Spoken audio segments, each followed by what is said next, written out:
I'm in a very bad mood. Okay. Let's do a podcast. Let's do a podcast. Exactly. I think it'll be too hard for me to disguise. Be honest. That's what people like. I think don't hide anything. If you're upset, be upset. People are interested. In the wise words of Nicky Bandini, be honest. If you're upset, be honest. So, welcome to another episode of I Hate Football with Mina Rzouki. No, I'm just kidding. It's the Serie A Chronicles, and I'm your host for today, Mina Rzouki. And as always, I'm joined by the wonderful Nicky Bandini. It's been... You misunderstood me, Mina. Be honest about yourself, but don't throw me under the bus. That's what you misunderstood. Well, it was your advice for me to be honest, so I'm being honest. Be honest until I get thrown under the bus, then change it. Okay. I'll figure all of that out for next time. But I'm just going to give you guys like just a sort of warning over here. If you are going to listen into this, there's going to be a little bit of upset. We're going to try to put some meat on the bones for what's going on with Juventus, present you with the facts. They will be without opinion because as journalists, we present the facts and you are the one who decides on your opinion on what this is and what's happening. We will obviously chat about it ourselves, but we will then go on to the games. Not all of the games have been played. Obviously, as you know, we're recording those on a Monday afternoon. Inter are yet to play against Empoli, and obviously the big match between Lazio and Milan will be tomorrow, that's on Tuesday evening. So this podcast will be a lot about Juventus, unfortunately. And I think one of the main things that's bothered me about all of this is that I've had to field calls about the scandals that continue to envelop Italian football. And I'm a little bit tired of having to defend this league now, and it's always being referred to as just another scandal. And it's a sad place to be where this is, as somebody who's grown up watching Italian football and been so in love with Serie A, that it is a sad that we have reached this place where I just feel like every 10 years or so, we have to talk about what's going on. And sometimes it's not even 10 years, unfortunately. Sometimes it happens far too often. But as you all know, Juventus have been docked 15 points. They now lie in 9th place after the draw against Atalanta. There's been a lot of talk about whether or not this is the tip of the iceberg. We obviously have the wonderful Nicky with a voice note that clearly explains everything. She has tried as much as possible to just give you the things that you need to understand about this topic, where Juventus stand, why they were the ones that were punished and seemingly not the other clubs, what will happen with the criminal investigation, how this affects them in UEFA. So if you are looking for more information, it is there. Today we will try and put some more meat on the bones as we go through this. But yes, tip of the iceberg, Nicky? Yeah, I don't. First of all, Mina, I disagree with you that we shouldn't be allowed any opinions here. I think that's certainly part of the podcast, and opinions are what make football interesting in the end, but certainly trying to stay on the factual lines of what's happened. It's been a challenging few days journalistically, because I keep getting people call me up and saying, "Oh, could you explain to us what's happening at Juventus?" And I go, "Sure." And they say, "Okay, great. You've got 30 seconds." And you go, "I can't tell you what's happening." I need about 3 hours. Yeah, I can't tell you what's happening in 30 seconds because it's not a 30-second story. And that's why we ended up with a 20-minute voice note. So I guess if people want to get the sort of the uncomplicated, I don't know, the simplest version I can try to give is just that this is what's happening. Maybe that's the place to start. But yeah, Juventus got docked 15 points. This is a decision passed down by the Italian Football Federation's sporting court. This is a reopening of an old case. In effect, we heard about it last year, the plusvalenza case. Originally, there were 11 clubs brought into that case. I can't remember how many transfers, but a lot. A lot of them did involve Juventus. Last April or May, the Italian Football Federation said, okay, this is interesting stuff, but actually we can't, you can't set an objective value on a footballer. So the entire case, which is essentially that Juventus, the original case is that Juventus and other clubs were guilty of artificially inflating their balance sheets by assigning values to players in swap deals that were unrealistic. So this is where you get this word plusvalenza, which means capital gains. And the practical sort of thing that they're doing is Club A says to Club B, let's swap two players.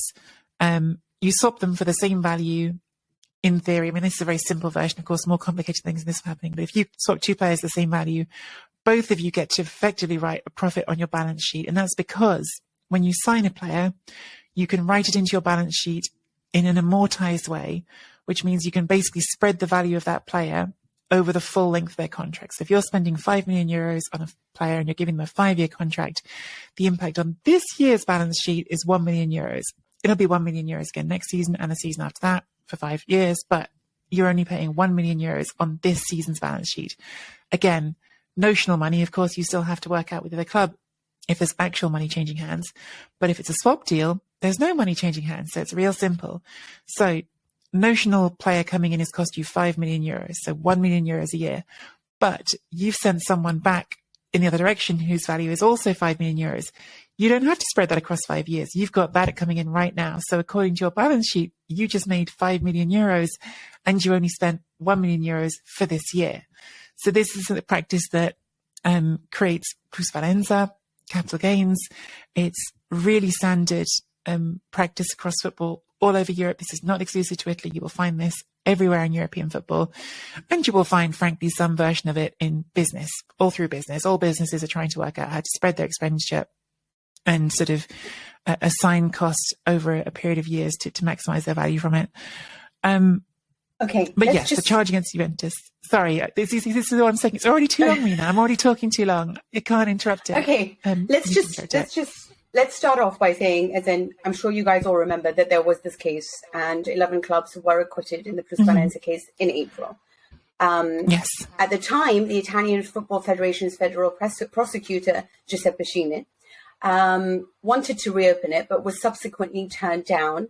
And this is because of the evidence that was being gathered by the Turin in a separate case known as the Prisma investigation. Okay, so this is why he filed another motion for this to be heard again. At the time, it was shut down and their clubs were acquitted in April because they said and cited the difficulty of assigning objective values to footballers.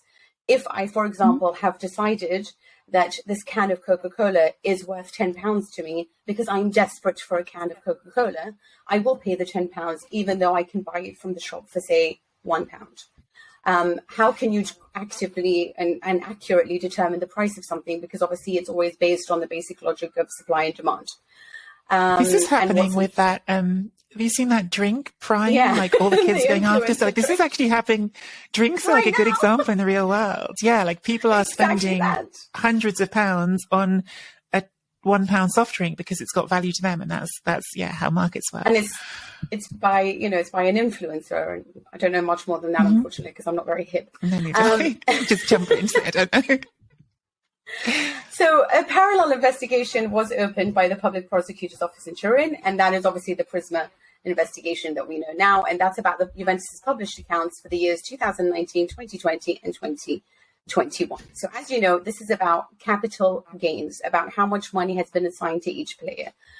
Now, what has happened, and it's been reopened because of the evidence gathered by Turin, and that includes obviously the wiretaps, the so-called black book that belonged to Fabio Paratici, in which Cherubini has noted down different elements such as this is a system that's being widely used and almost abused, phone conversations between Andrea Agnelli and John Elkann, so on and so forth. So this was reopened due to new evidence.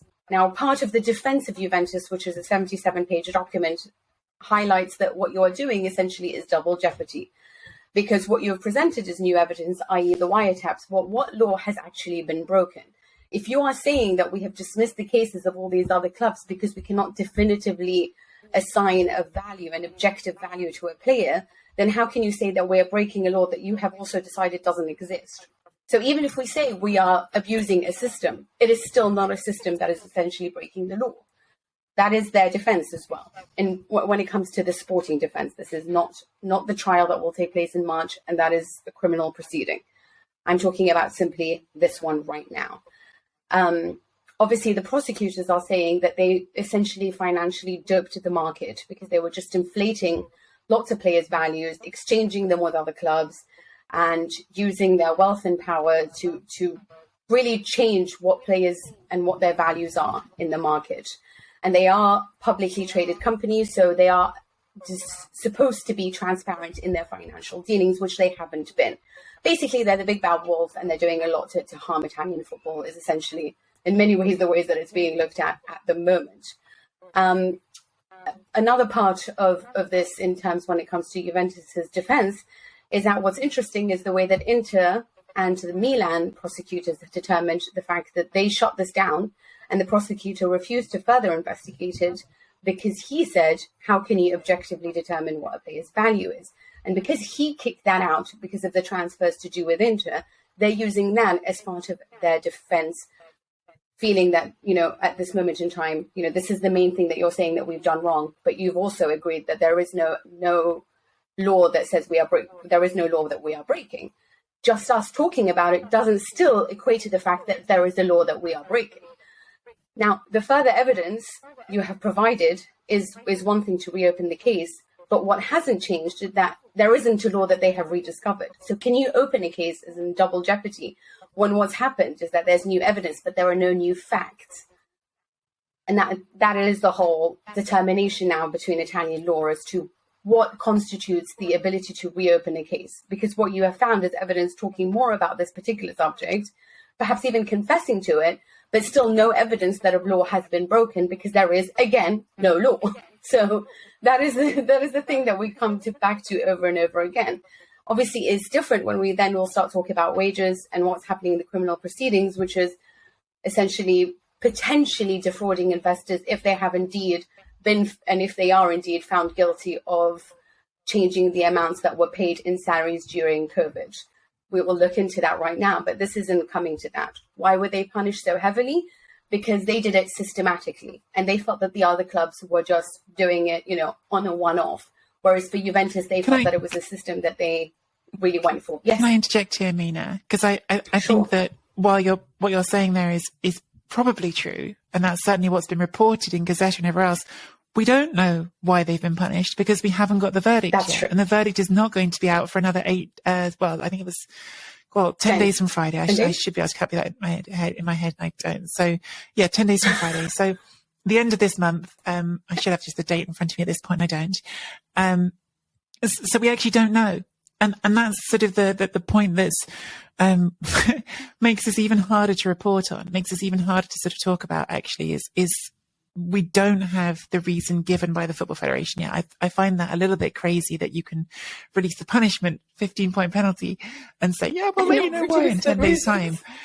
Because, but that's just, the way this system is set up. And yes, we are speculating about why this might have happened. There are certainly lots of pointers. For instance, if we go to the testimony provided by Kine, the prosecutor, during the case presented against Juventus.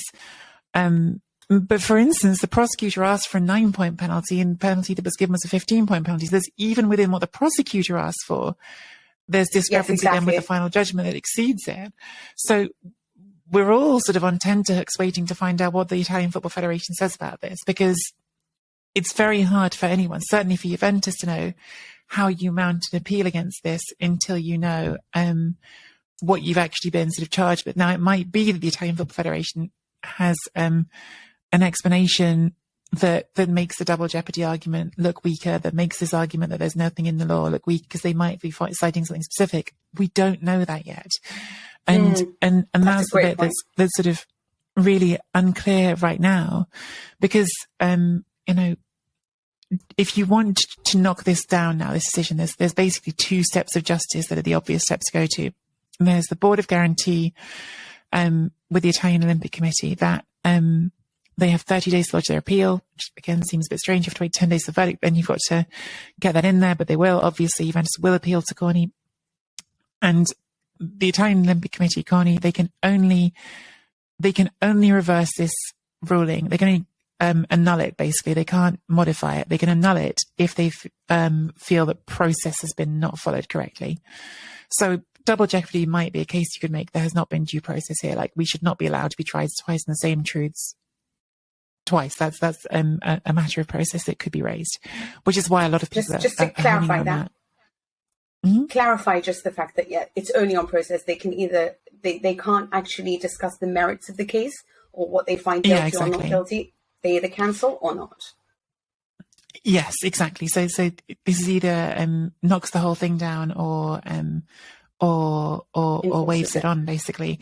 And double jeopardy would be a point of process, you could argue. This was not acceptable process. We should not be allowed to be tried twice on the same facts. The question of whether or not you could get into there's no written down law. I mean, this is getting into the technicalities of Italian law, and I'm at the end of my expertise of whether I think they can challenge on that. We'll certainly find out from Juventus once they've seen the verdict what they think they can challenge. There is a next step after that, which is the European Court of Arbitration for Sport in Lausanne. I expect Juventus would go to that if it came to it. But this is, again, what Mina was just saying about, there's a whole second thread to this PRISMA investigation. PRISMA investigation, in case that wasn't clear, that's conducted by the Turin prosecutors, not to do with sport at all. PRISMA investigation is happening. Kine, the Italian Football Federation prosecutor, says, oh, you found some interesting stuff. I'm going to bring that into my investigation and my prosecution against Juventus. So two separate things that are brought together in certain sort of parts of this ongoing legal mess that there is going on. But yes, the case about the deferred wages, I think we've talked about it on the podcast before. Juventus players, there was a public statement that during the pandemic that Juventus players were going to give up 4 months worth of wages, and it appears that they did not give up 4 months worth of wages because it was paid back to them in bonuses of various kinds. Now, this is where we get to what Mina was just saying about... Potentially not all of them. We don't know yet. Yeah, exactly. Because and that's why some are reporting that Ronaldo... Yeah, some are reporting that Ronaldo still owed some money. Some are wondering if they're... So we're still yet to know about that. That will happen on March 27th. Yeah, and the reason that's probably the scarier part of this for a lot of people at Juventus is if you've reported something to the stock market and then not done it, and you're a publicly listed company, that's a criminal offence. So that's very serious stuff. So yeah, it's a big mess. Again, if you want sort of the my best attempt just to distill it, the voice note is there. But yeah, it's a lot, Mina. It is a lot. Well, what we also know is that Ronaldo's lawyers have asked to see the documents. We know that UEFA has opened an investigation because they have come to a conclusion as to how much Juventus should pay in fines, and how balanced their books were according to, at the time, the information that they indeed have.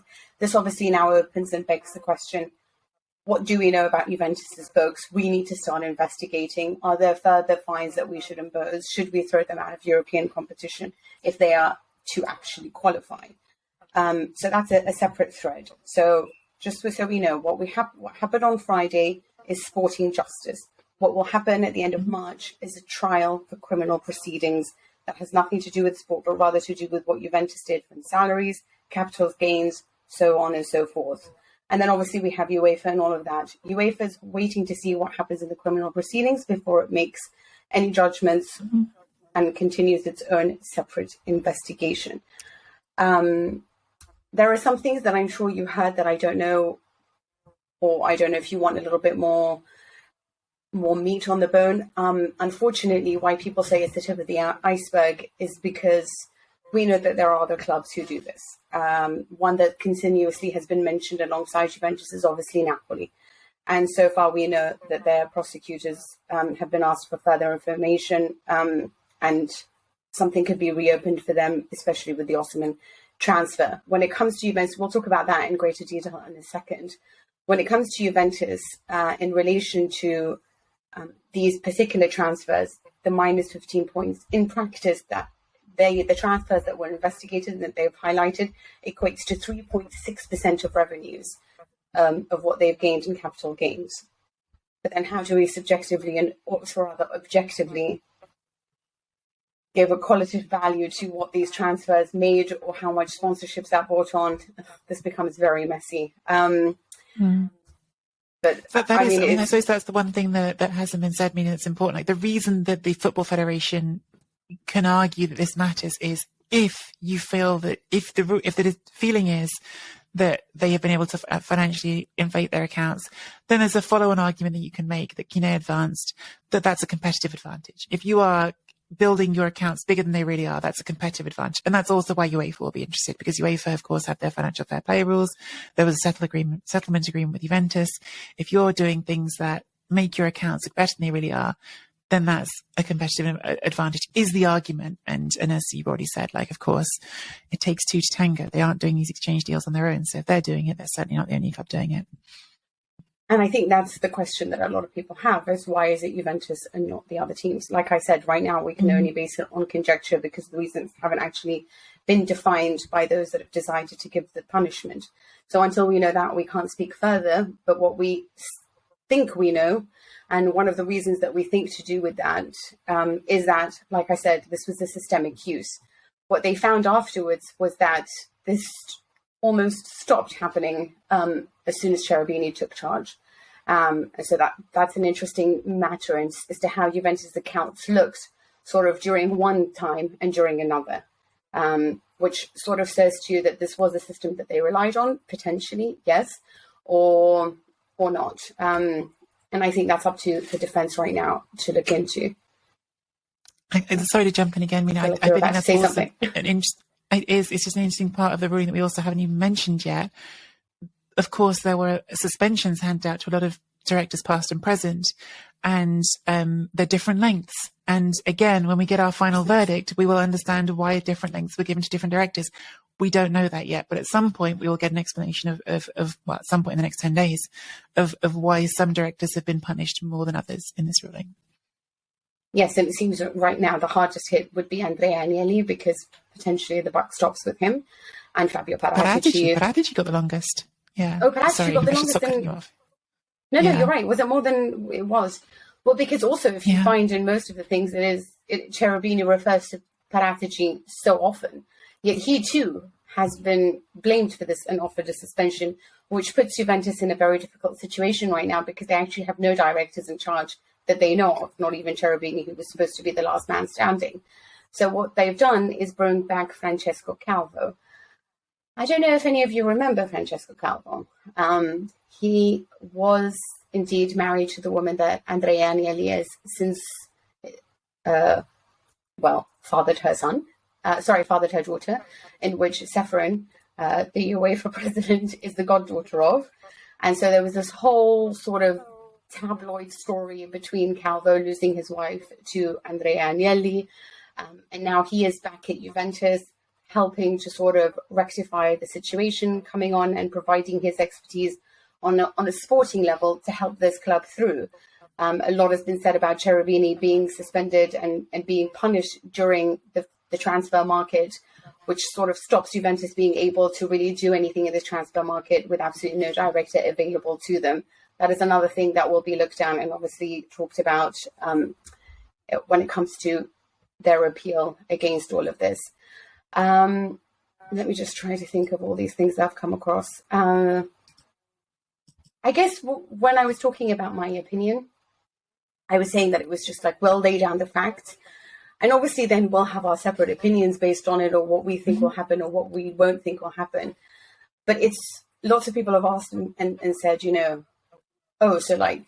you defend Juventus through this, or what do you think is happening, or how do you feel about this? And I think it's not up to me to defend or say this, because it should be people looking at all the facts and then coming to their own conclusions based on really the reasoning that we will find from the courts, from sporting justice, and indeed the criminal investigation that will happen later. And also the defense strategy of Juventus and how they look to defend themselves. There are lots of things to mention. It's people have been really angry about us defending Italian football because they said, don't bail out a dinosaur league. It was one of the things that I read. This is a terrible league that, at the end of the day, one of the prosecutors for the referees was a drug smuggler, and all these types of things that I've read in the past. And this is why I said to you that, welcome to I Hate Football. And I'm interested to see how this goes, because even from a UEFA point of view, I'm desperately interested to see how that goes. I would like to see what they will do about all of this more than all the others, because I want to see what their principles are and how they decide which teams should be punished and shouldn't be punished. This is particularly interesting to me as well, because UEFA obviously at one time was supposed to have a recovery fund intended to stimulate transfer market growth that happened because of COVID. Certain countries were really hard hit, obviously a lot, mainly, let's say, Italy. And it made it very difficult for them to balance their books. And what they wanted to avoid was clubs essentially taking risky bets in order to provide capital for the clubs, such as selling a percentage of future broadcast revenue or commercial income to private equity funds. Who has done that? Barcelona. And because of the weakening market and because of the fact that England had 34% ability to, more than all the other clubs, to spend money, it was a way of providing competition and healthy investments and allow clubs to sort of be a little bit more liquid during these turbulent times and ensure that it continues to do well. UEFA wanted to do it for the teams and for the clubs that were associated to their competitions. So it wasn't the minnows, it wasn't the smaller teams, it was the clubs that were taking part in their competitions, in the Champions League and the Europa League, especially the likes of some Turkish clubs who were finding it very hard to really operate in the market, considering how their currency is being looked at right now and how much of a risk they are when it comes to taking out loans or extending any credit lines. So this was something that was taken on board a lot. And now what they've done is reneged on that offer. And so, and they've basically cited the reason of, we don't know, this is an economy that's changing, Russia invaded Ukraine, we're not yet sure. But a lot of what they're being accused of is that a lot of clubs sort of worked with that in mind, saying we are going to get some help from UEFA, we are going to get some help for UEFA, so we're going to do what we can to stay afloat and provide competition because we're going to get help from UEFA in terms of money. And so now that's going to be looked at as well. Have UEFA put a lot of these clubs into a situation or not? Obviously, that is still to be debated. We can't accuse anyone of everything, but I'm so interested to see where that particular thread will go as well.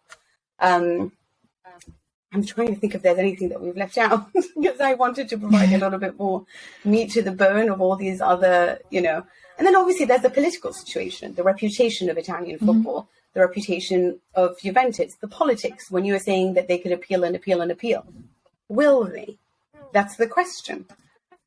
How much are they going to go through this with the appeal? How much is the Super League a way of sort of quietening them, destroying them? Is this something that has a political involvement? Did this create divisions? Then there's all the conspiracy theories that we're going to talk about. So it becomes really crazy because you start to wonder, what is going to happen with all of this? How many laws were indeed broken? Who are you choosing to punish and who are you not choosing to punish? Are we honestly trying to say at the moment that there's creative accounting in terms of sponsorships? And when you start saying, we are being sponsored by a club who's decided to give us 4 billion just for existing or not, what's the difference from capital gains? What is determined as creative accounting? Should football even have been in this position in the first place that teams have had to do this? And how much should Juventus be punished if it's a systemic problem in football in general? Maybe they should be punished a lot. I don't know. I know. I'm scared to ask for your opinion in all of this now, Nicky. Well, I honestly feel like on the punishment, I'm really holding my opinion until I see the verdict, because I know it's like a cliche, but like a fallback. It sounds like, but I mean it. Like I don't know how I'm supposed to have an opinion on something until I know what the reasons are. Like I understand the things that have been put in the paper, and I see the sort of broad outlines of the case, but until I sort of see what your justification is for giving the penalty, it's hard for me to be able to put it into context and say, okay, that feels right or it feels wrong. My initial reaction to it was I was shocked. I didn't expect anything like this. I think nobody that I'd spoken to did expect something as strong and as punchy as this, which is another reason why I think it's really important to see what their reasons are, because they better be good ones if you can do a 15-point penalty. It clearly transforms the whole season when that happens. You know, my second sort of big feeling on it is actually the same one I saw Gianpiero Gasperini say after the game against Juventus. And of course, the game ended in a 3-3 draw. Really entertaining game that we should talk about at some point. But it was a 3-3 draw that probably favours Atalanta at this point, with Juventus having been had that 15-point reduction. But Gasperini afterwards wasn't sort of expressing pleasure at the situation. He said, look, when points get deducted in the middle of a season, that's never a good sign for football. And it isn't. It isn't a good sign for football if your league feels like it has to dock someone such a season-changing amount of points in the middle of a season. Now, that doesn't equally mean it's wrong to do it. If you found something that you think is, you know, beyond the pale, that's not acceptable, you have to punish it. There are rules for a reason. And that brings us back to, I need to see the reasons. I need to see the verdict. And until I've seen that, I feel like I shouldn't let myself fall too hard one way or the other. I do think it's completely reasonable of supporters of a club to look at it and go, well, hang on. Like, yes, we clearly, I mean, the wiretaps are quite damning. Like, you listen to the wiretaps and there's pretty sort of naked conversations between people in the event directors, making it sound like they knew they were doing things they probably shouldn't. And that there's language used that says things about, you know, all the shit that's underneath and these sorts of phrases make you think, okay, that they know this isn't great. But I think it's reasonable for a fan to look at that and go, well, hang on, what about these other clubs? And that's why you do get to the situation of Napoli that gets pointed at, not necessarily for hundreds of transfers, but for a really big one, Victor Osimhen, who signs in this 70 million euro transfer in which 4 players are sent to Lille for a combined value of around 20 million euros.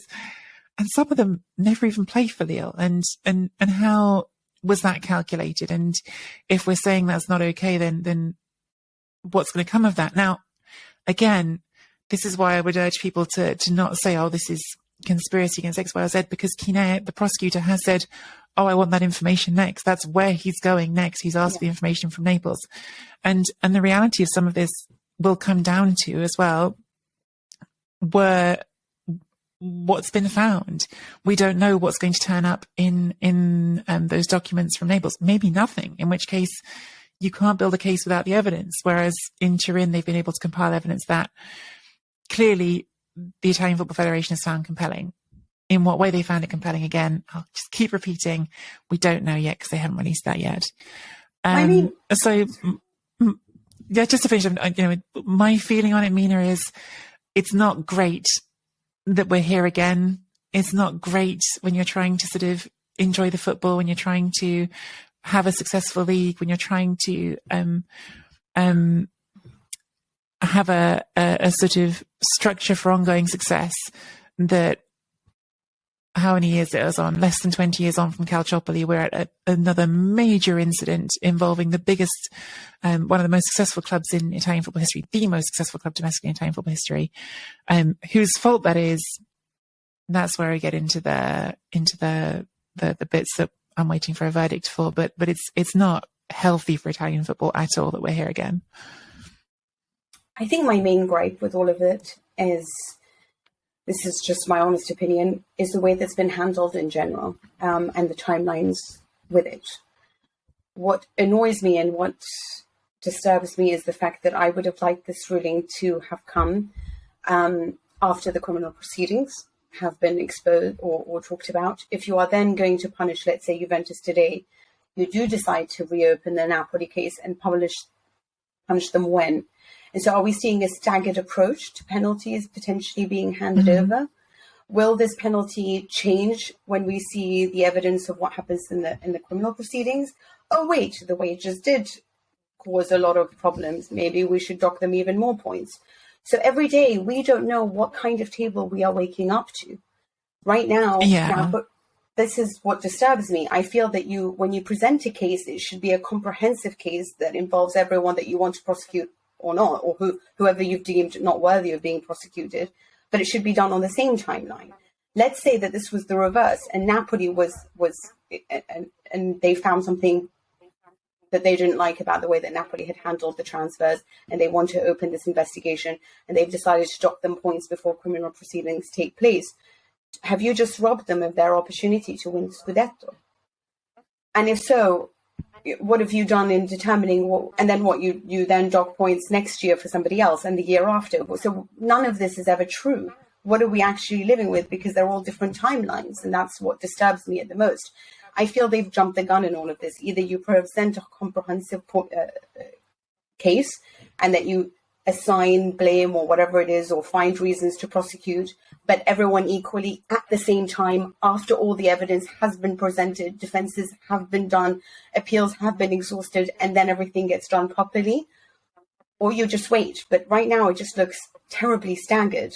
And I think that is the gripe that I have with this, most importantly. I think that's a really valid question. Why there was the urgency to deal with this in the middle of the season, when there is a criminal case coming up in 2 months' time? I think that's a really valid question that I don't have an answer to, and I agree with you. But also, because I sort of want to know what will happen with if anyone does get punished next season. So then what, Juventus will be flying because everyone will be punished? I don't understand, you know? Like, I'm saying, because Juventus have already dealt with all of their points punished, I don't know. I mean, they could well be relegated. We don't even know at this point in time, yeah? But let's just say that this 15 becomes 20 or whatever you want to say, and Juventus end up in 15th position in the club and survive. And then next season you take on some other clubs that you decide that need also the hand of sporting justice. Then this again has changed the way that the table looks. So for me, I think this is my main issue with all of this, is that it looks like every season we're going to have this issue that continues to be punished in a staggered method. So that's one thing. Again, if you do find that there is an issue with the way that capital gains has been handled, this has been spoken about for so long and for so many years in Italian football. Obviously, there was a prior case to that. And this has been talked about before, because there was cases to do with capital gains. Then why haven't you found a way that we can all agree on? Perhaps not an objective way to decide what a player's value is worth, but some guidelines to give you something that can't be broken, such as if you do plan on an evaluating player and he must cost over 5 million, then make sure he plays for your club at least once. Things like that. I mean, just at the very least, a skeleton-like way of evaluating how much a player should be worth or not. You can, again, it'll be against everything that's being happened in Europe, obviously, in the way that everyone else deals with capital gains. But I do find it very odd that La Liga would demand that there are punishments, considering that Barcelona is involved in all of this, obviously, as they did trade with Juventus.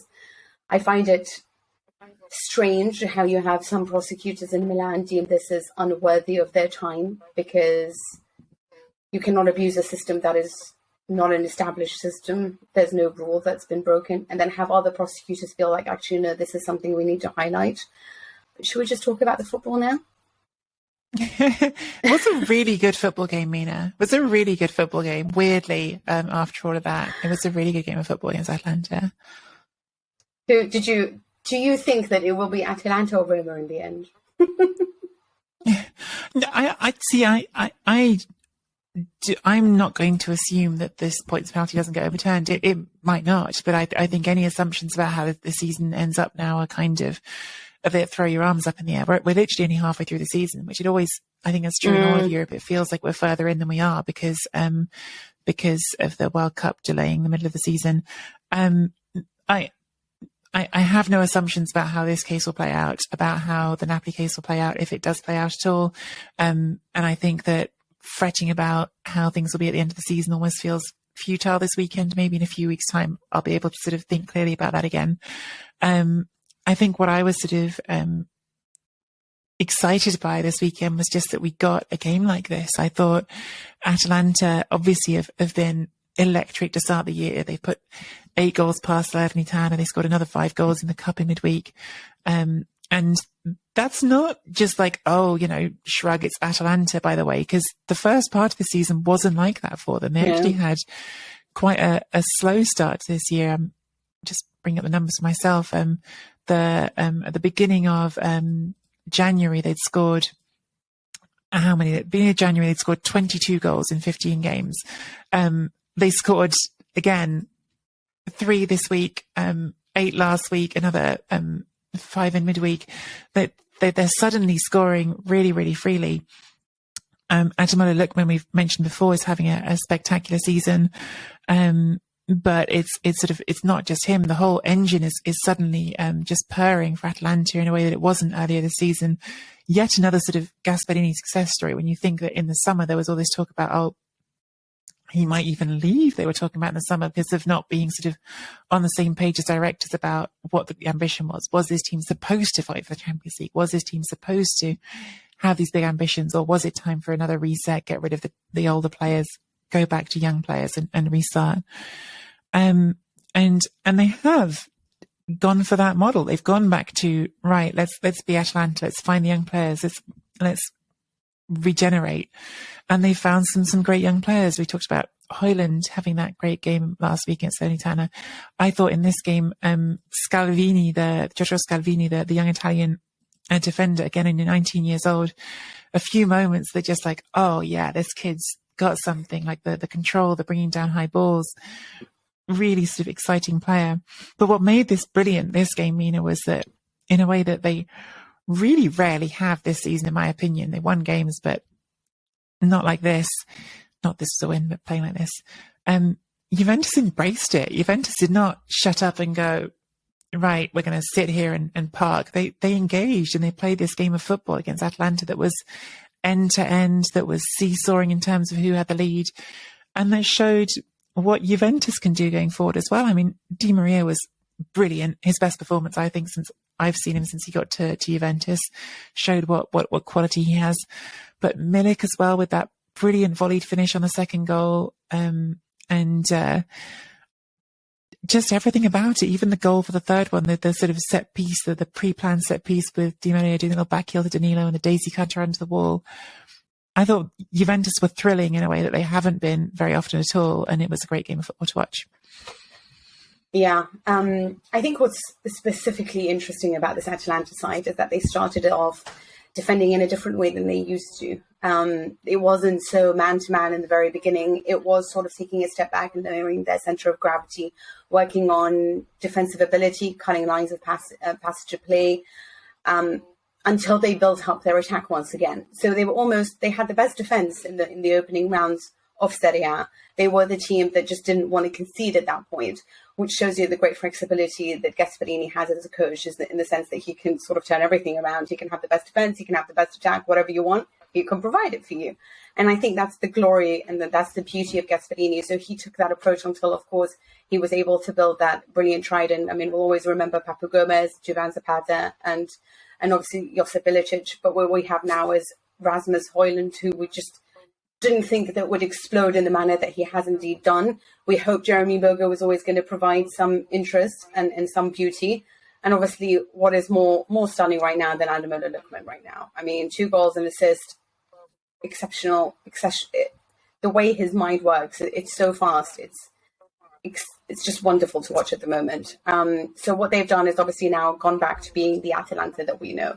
This attacking machine that just this week alone has scored 8 goals in between Coppa Italia and between just like Nicky said, Coppa Italia and Serie A, obviously 8 against Salernitana that resulted in them sacking Davide Nicola, like you had predicted, and bring him back, which is brilliant in that sense. You did indeed say that, and Salernitana, poor guys, they did indeed bring him back. I just want to mention that for Juventus, what I liked about this is, we talked a lot about their defense and why it had been working so well. And a lot of it was sort of what Juventus did was knew that they couldn't provide perfection on a defensive front. So they took their chances. They said, we'll block off the ways in which everyone can hurt us and sort of take some risks in areas that we don't think they can harm us for. So a lot of teams were taking shots from outside the box, not really crossing in as much as possible. They were winning a lot of the duels inside.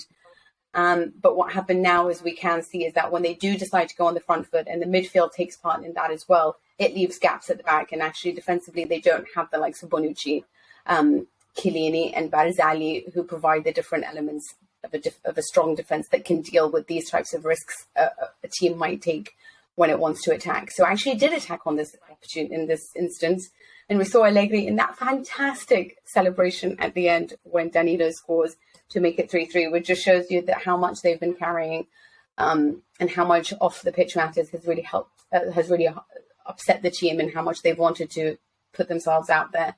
But I want to mention Fagioli as well, because for me, I know Milik is just outstanding, wonderful. Di Maria, not enough superlatives, but for me, it is very much Fagioli. And I really do feel had he started that match against Napoli, it wouldn't have been the disaster. It might have still been a disaster, but perhaps not as much of a catastrophe as it did end up happening. Fagioli right now will always be part of my best midfield. He is just such a good player, and the way that he's just adapted to the side is really fantastic to watch. But credit to both teams, two great coaches, a wonderful game. Yeah, just to sort of say on that, Mina, I mean, we are really firmly in the realms of speculation here. And I mean, to listen to Allegri and even Di Maria after the game, they're still saying, oh, we still think we can, we've done the maths. We might be able to make the Champions League if we just, win every game or something. But they're just sort of taking it on as it comes. But I do think there's a really interesting sort of question, which we can't answer today. It's just speculation about if this penalty holds, if Juventus are out of Europe next season, and what does that then look like? Do you see an exodus of some of the older, sort of more richly played players? And does that even provide an opportunity to recreate a newer, younger team around the likes of Fagioli, Miretti? I think that's one of those questions that, sometimes these sort of big sort of moments can lead to fresh beginnings, I suppose, would be a sort of way of thinking about it. And I do wonder if Juventus, in their own way, have needed a proper fresh beginning after that run of 9 consecutive titles, instead of what ends up happening, I think, after every successful cycle at a big club, which is this awkward period of trying to cling on to something instead of clearing out. Just a thought that came into my head. Yeah, well, it's a valid thought. There are still 57 points to play for. 60 there's a lot. 60 for Inter and Milan still, because they just played 18 matches so far. So there's a lot of points still out there, a lot of points that could still be won. Whether or not this Juventus side can actually do it, I really don't know. But Pogba and Vlahovic are back and should be available for next weekend. So that's going to be exciting. Meanwhile, if we're talking about great attacks, I mean, is there anything better than Victor Osimhen at Napoli? I mean, we have waxed lyrical about this boy, about this masterful magician. And poor Salernitana, who obviously were conceded 8 against Atalanta, sort of focused a little bit more on defending this time round and to narrow back in a very sort of tightly defensive unit that was almost a 4-5-1 against Napoli to try to stem the flow of what is a never-ending Napoli attack after attack. It was wonderful. They found their way to really harm Salernitana with the cutbacks, the diagonals, the beautiful play. Anguissa, oh my God, what a legend. Osimhen, I don't honestly have any more words to explain this player. Right now, I think he's better than everyone in the world. And I know that I may be exaggerating. And Nicky, how much I love Karim Benzema. But I'm like, I actually might just pick Osimhen right now. He's just, this guy is just that rebound as well. Honestly, it took longer for me to figure out what was happening than him to score the goal.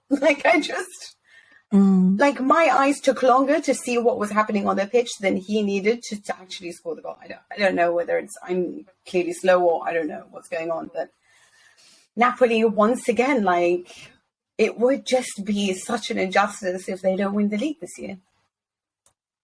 Yeah, well, if you'll allow me my moment of indulgence as an Arsenal fan, Mina, because I'm going to take it whether you allow it or not. I was reading a column this morning by Jonathan Liu in The Guardian about Arsenal's win over Manchester United. And he was sort of framing this idea that the thing that's changed with Arsenal is you know that win is coming. Like, even though like Man United answer back, you just feel it. Like, okay, but they're going to get that goal. And that's how it feels watching Victor Osimhen. Like, Victor Osimhen's going to get that goal. Like, it might come sooner, it might come later, but he's going to get that goal. Like, you're not going to stop it from happening. And it is absolutely that. It's kind of the sort of, you know, one of the many anxieties of this sort of ongoing case is like, if something does come up with Napoli and they do get punished, and that will be the right thing to happen if they've done something wrong. That's how the process is supposed to work. But I just don't want anything in a footballing sense to tarnish his experience, because he's not done something wrong. He's brilliant. And I think he's been so compelling to watch, so wonderful to watch. And God, what a sort of reward for Salernitana. What a week.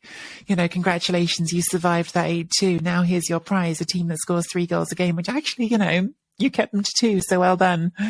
In fact, you know what's weird, Mina? Napoli were obviously vastly superior to Salernitana, and the result was never really in doubt. But at 2-0 with about 10 minutes left, Christoph Piontek did have the sort of the one chance of the game for Salernitana. And Merritt made a really good save. It was a great effort from the edge of the box from Piontek. And, you know, football can go that way and surprise you if a ball goes in. But, yeah, look, Napoli are wonderful, and Osimhen he's just a sensation. He's absolutely everything you say he is. And yeah, he's going to get that goal against you every time, I think. Yeah. 13th goal for Osimhen, 13 goals in 15 appearances, 11 in the last 10. I remember Piontek in that great discussion between you and Gab about it. I wanted to steak dinner, Mina. Exactly, it really did. It was a great day out. But honestly speaking, I thought he was almost the best player that Salernitana had. I thought that he always provided some sort of, even in the first half, he creates a little bit more danger, and he was put in a very tough situation because, like you said, it was a very defensive team, but I thought he made the most of what he could. So I still really like Piontek. Anyway, 25% possession for Salernitana tells you everything that you need to know. Moving on to the next. And to pick up quickly on Nicola, since you mentioned him, Mina, yes, you know, like they fired him and then rehired relegation expert Nicola. I think he sort of, because the fans were a bit annoyed at a certain point in the game. He's like, look, this is not the game we're going to do it in. Yeah, guys, we're going to. Come on. Yeah, exactly. So we'll see if he can turn things around. But to be very honest with you, considering what Napoli did to Juventus, they should be happy that it was 2-0, because I'm like, I just don't know. I just don't honestly know what you could do with this Napoli side. 50 points already in there. Anyway, no one has reached 50 points without winning the league, so that should be interesting to see. Spezia Roma. Spezia are one of those teams, when they play at home, I always think can get a goal. They're just that kind of team. But obviously, they went into this match with very heavy absences, especially in the attacking front. No real striker. And had to play Agudelo as a false number 9. Roma, and the beauty of Paulo Dybala, how much are Juve kicking themselves now? I'm a Juve fan. I'm not, but I'm very happy with what he is doing at the moment. I feel like this is almost the right place for him to be, because he gets to be worshipped for the player that he is and what he can inspire in a club that's looking for him to be the guy. Roma made it look fairly easy. Strong defense, great attack, 2-0, job done. Let's go for 4th place. Yeah, when Dybala's there, and those combinations with Abraham and even Shaarawy in this game, they look really nice, don't they? It's almost like, again, it's like in a different way to Osimhen. It's like there's nothing we didn't know here. Paulo Dybala, when he's on the pitch, is a very good footballer, and won Serie A's most valuable player not so long ago. He has been transformative for Roma when he's there. They look, because they don't play in a very different way. They still play that sort of cautious Mourinho ball that you expect, but just when they do go forward, they're 10 times more dangerous. Because of him. Yeah, absolutely. And it is nice seeing him and Tammy together. I do feel like that's a sort of one of those dynamics where you've got two players who are probably two of the best players in that team. And I think when you get that sort of, I don't think Tammy's on Dybala's level, but he's good. And I think that when you get two players who are slightly elevated compared to their competition and to their surroundings, you get those sort of dynamics of playing off each other and leaning into each other. And I think Abraham just looks really happy that he's got someone helping him out up there, frankly, in his game and in the way they celebrated together.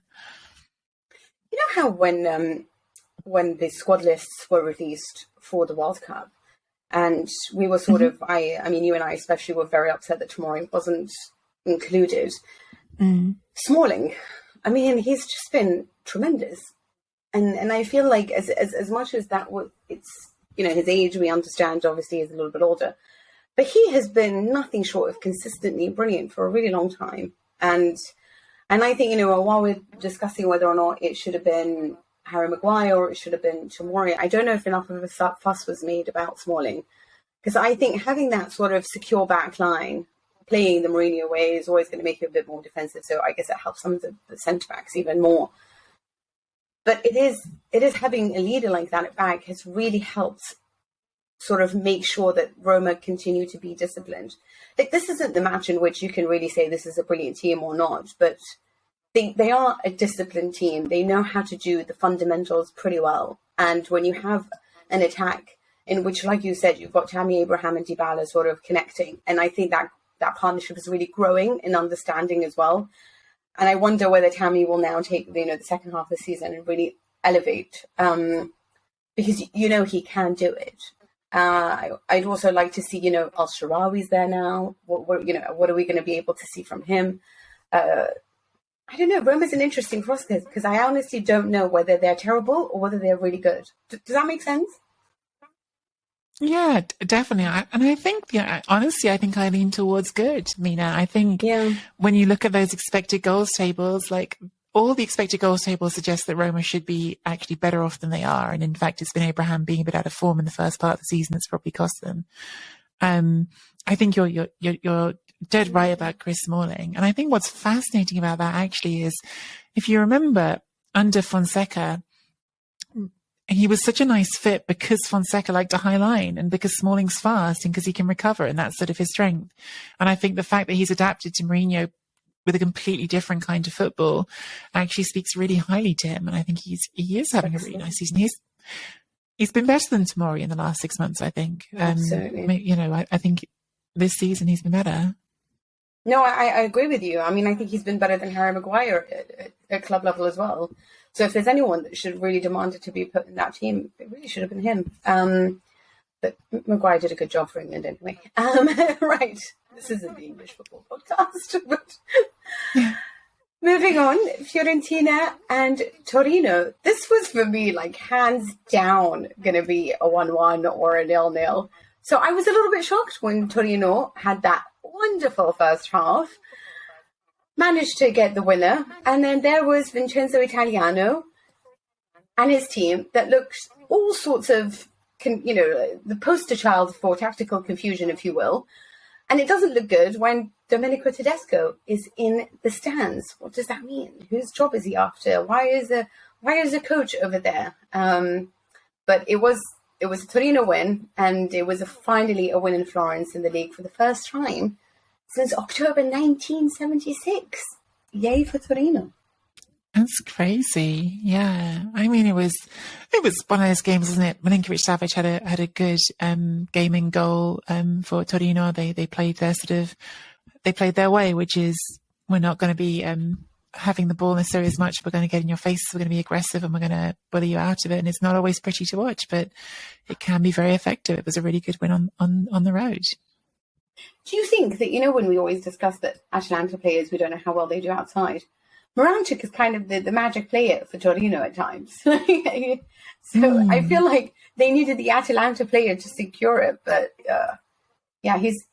he was wonderful. Really, honestly, I feel like he's one of those players.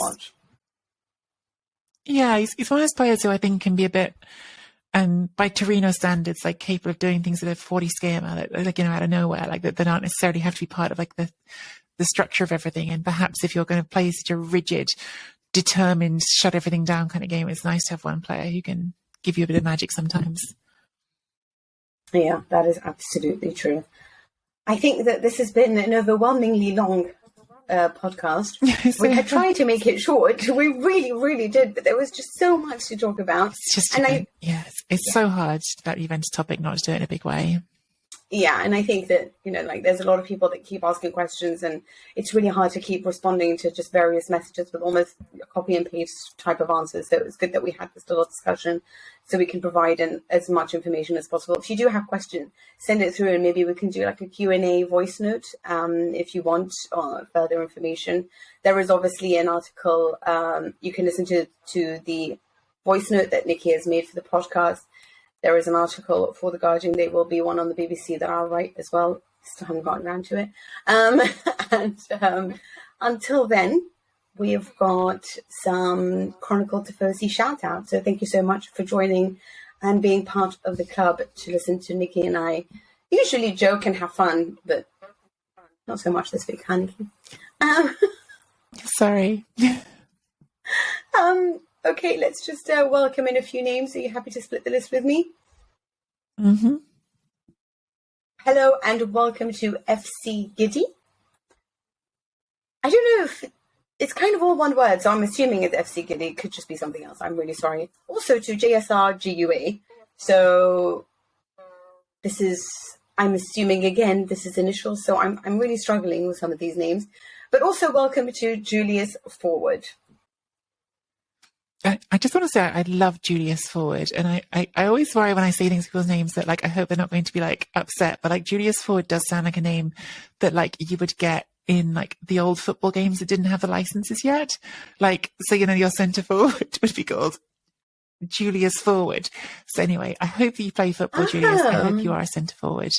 And thank you also to Michael Capicotto, to Scott Gardner, and to, see, it depends how we're pronouncing this. Could be a Shaarawy, could be a Cavalli, if that's a hard C or a soft C. But thank you, all of you, for supporting us and for being part of the Chronicles Tifosi.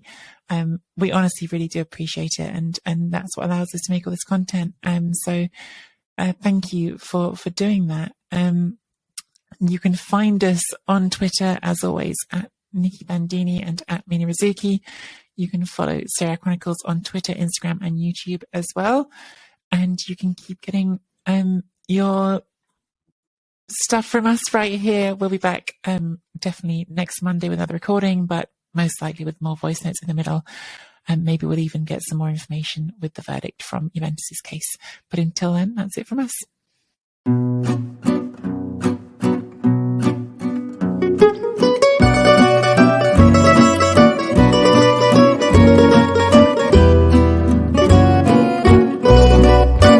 Serie A Chronicles is a Serie A Chronicles production.